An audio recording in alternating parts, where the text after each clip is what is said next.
오늘 하나님께서 우리에게 주시는 말씀은 누가복음 9장 18절에서 27절까지의 말씀입니다.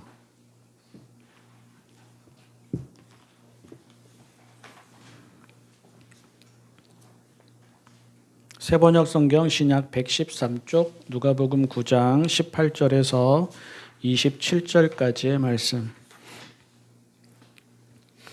예수께서 혼자 기도하고 계실 때에 제자들이 그와 함께 있었다. 예수께서 제자들에게 물으셨다. 사람들이 나를 누구라고 하느냐? 그들이 대답하였다. 세례자 요한이라고 합니다. 그러나 엘리야라고 하는 사람들도 있고 옛 예언자 가운데 한 사람이 살아났다고 하는 사람들도 있습니다. 예수께서 그들에게 물으셨다. 그러면 너희는 나를 누구라고 하느냐? 베드로가 대답하였다. 하나님의 그리스도이십니다. 그런데 예수께서는 그들에게 엄중히 경고하셔서 이것을 아무에게도 말하지 말라고 명하시고 말씀하셨다. 인자가 반드시 많은 고난을 받고 장로들과 대제사장들과 율법학자들에게 배척을 받아 죽임을 당하고서 사흘날에 살아나야 한다. 그리고 예수께서 모든 사람에게 말씀하셨다. 나를 따라오려는 사람은 자기를 부인하고 날마다 자기 십자가를 지고 나를 따라오너라. 누구든지 제 목숨을 구하려고 하는 사람은 잃을 것이요.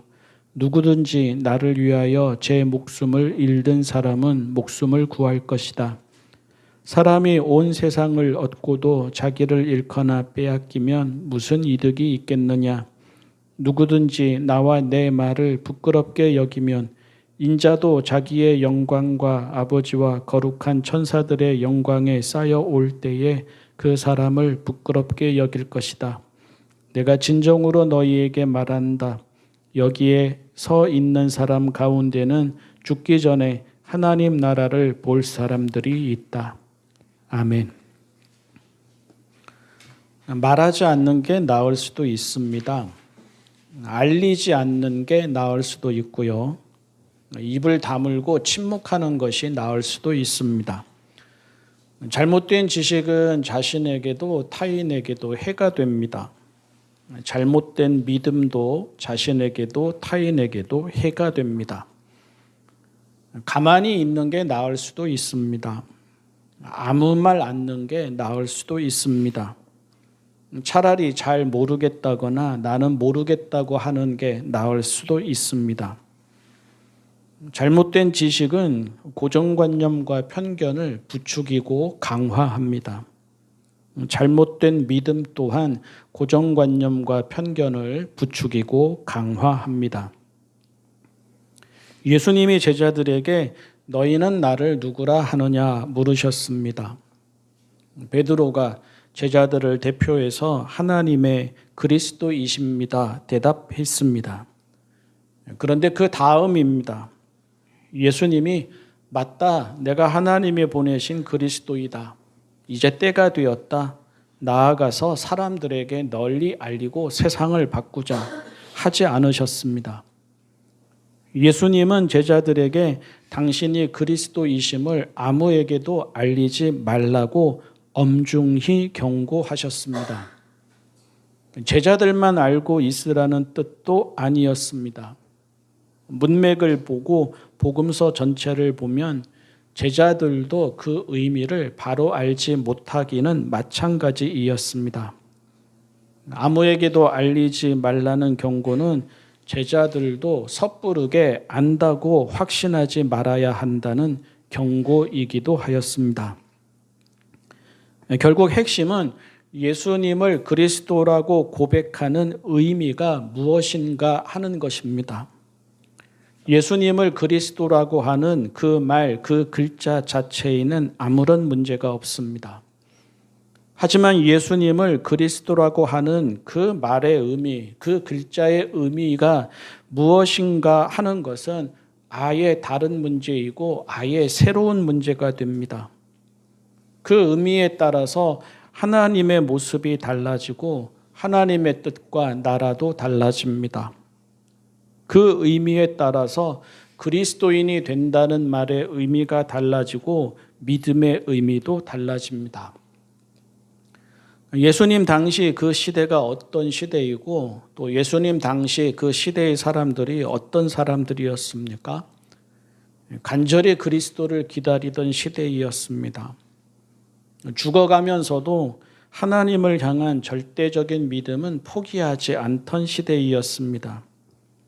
그런데 그 희망과 열정과 헌신과 충성과는 상관없이 그 시대의 사람들이 바라고 기다리던 그리스도의 모습과 예수님 안에 나타난 그리스도의 모습이 다를 수 있습니다.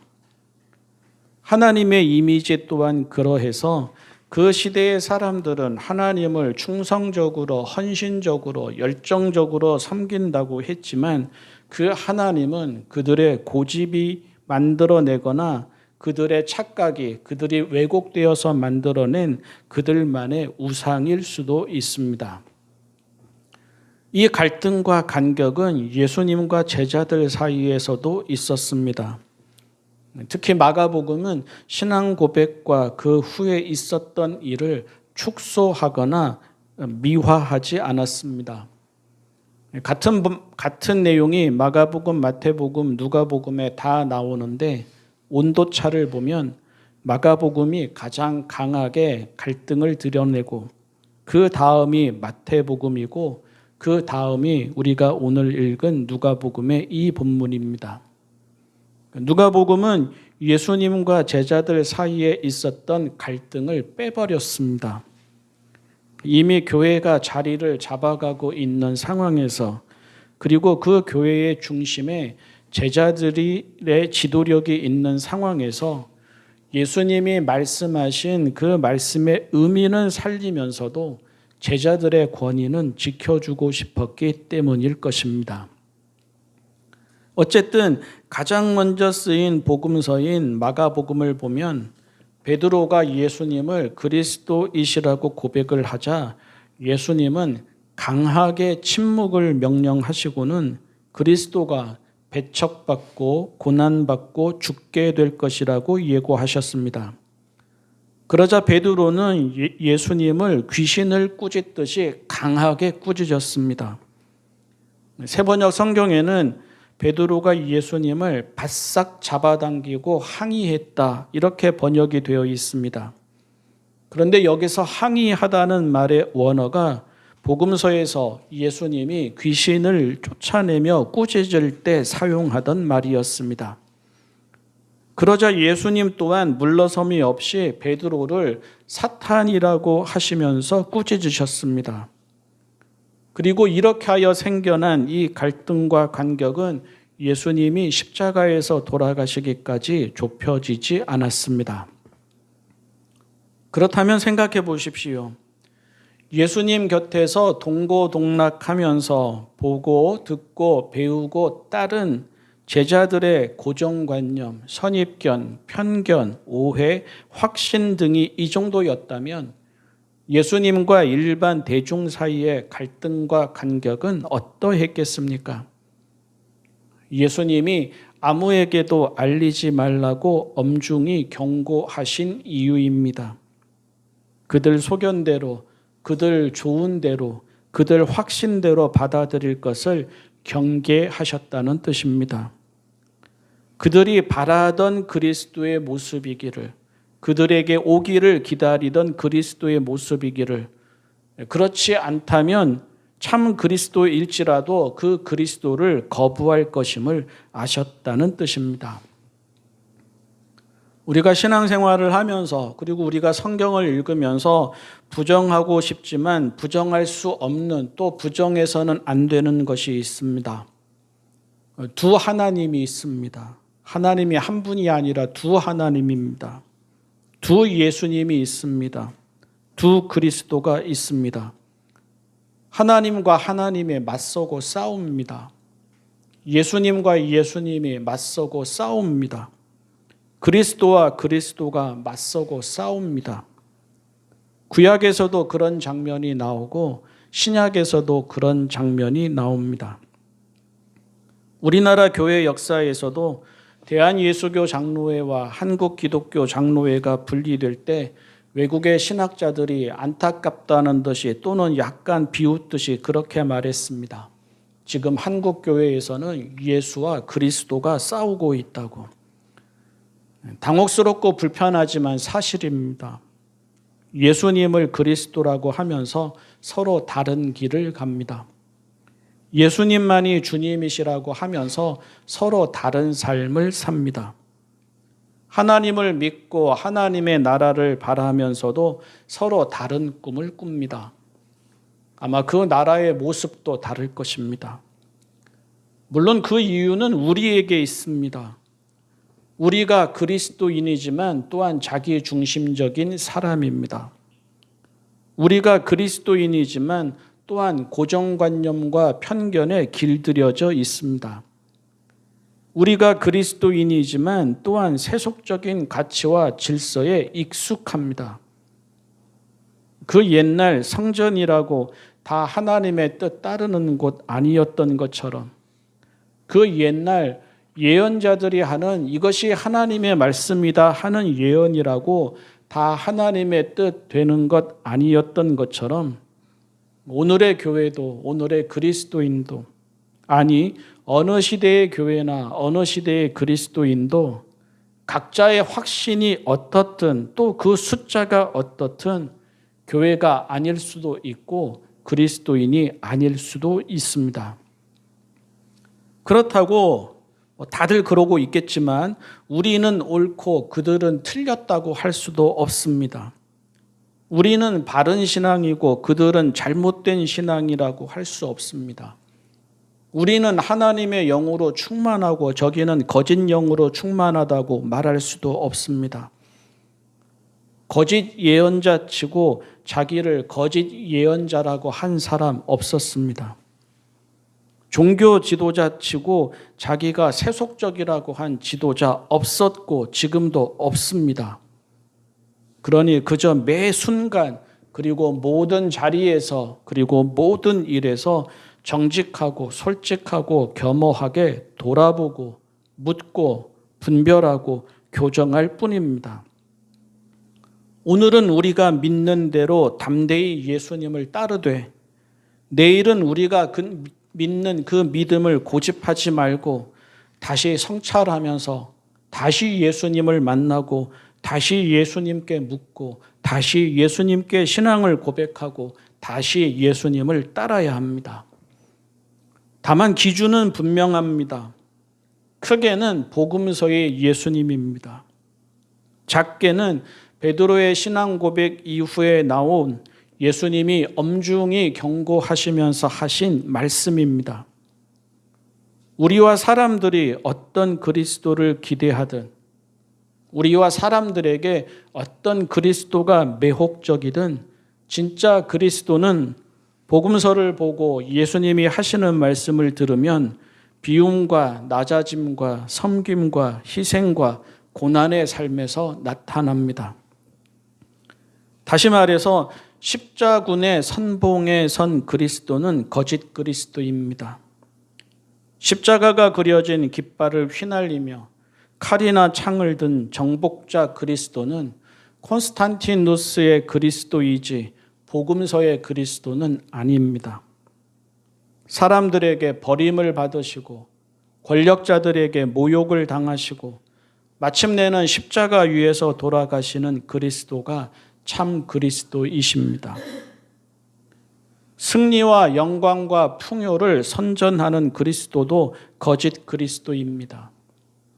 로마 제국과 같은 기독교 제국을 약속하고 로마 제국의 번영과 같은 기독교 제국의 번영을 부추기는 그리스도는 거짓 그리스도입니다. 자비와 정의와 평화를 위해서 참으시고 기다리시고 아파하시고 좁은 길을 가시는 그리스도가 참 그리스도이십니다. 때로는 요즘은 자주 무력감을 느낍니다. 이제는 복음과 구원과 하나님의 나라를 말해도 선뜻 아멘 하기가 두렵습니다. 이제는 하나님의 이름과 뜻과 영광을 말해도 선뜻 아멘 하기가 껄끄럽습니다.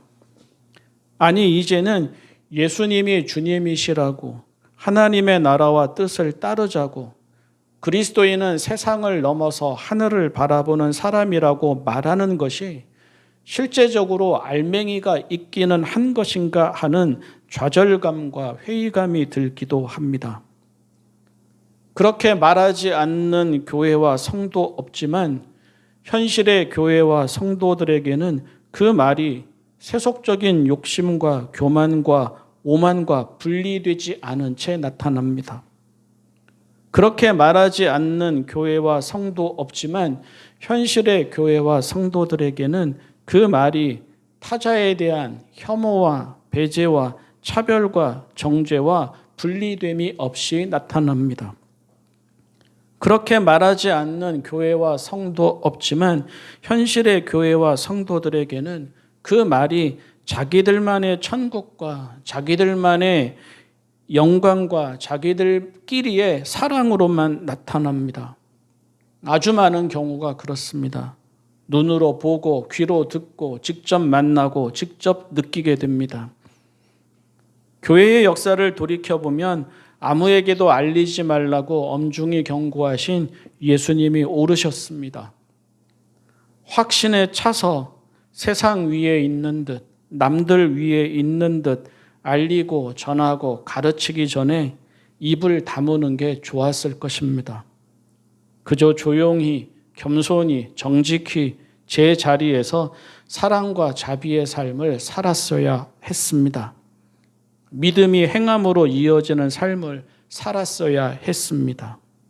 예수님을 따르는 삶을 살았어야 했습니다.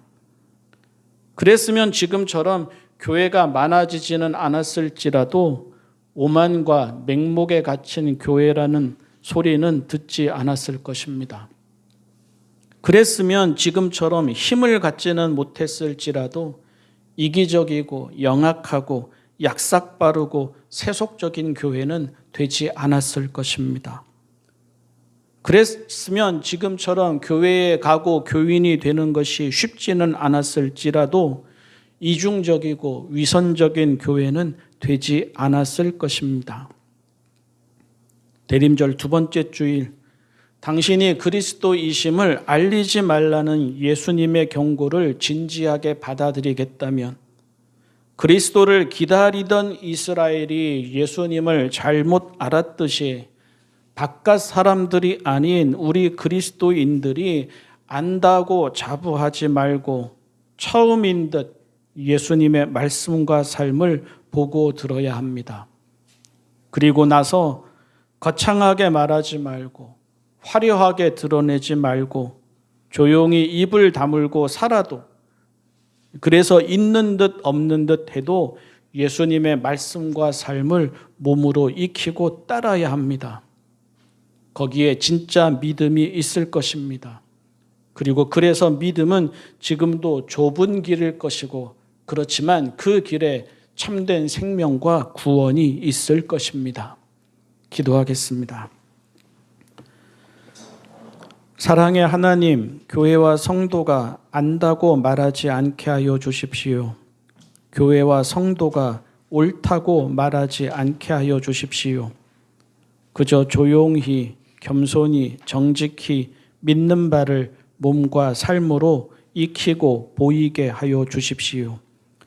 예수님이 그리스도이심을 믿는다면, 예수님이 구원이시고 생명이심을 믿는다면 예수님이 무엇이라 말씀하시고 어떻게 사셨는지를 고지곧대로 보게 하시고 고지곧대로 따르게 하여 주십시오. 좁은 길일지라도 그 길을 걷는 교회와 성도 되게 하여 주십시오. 예수님의 이름으로 기도합니다.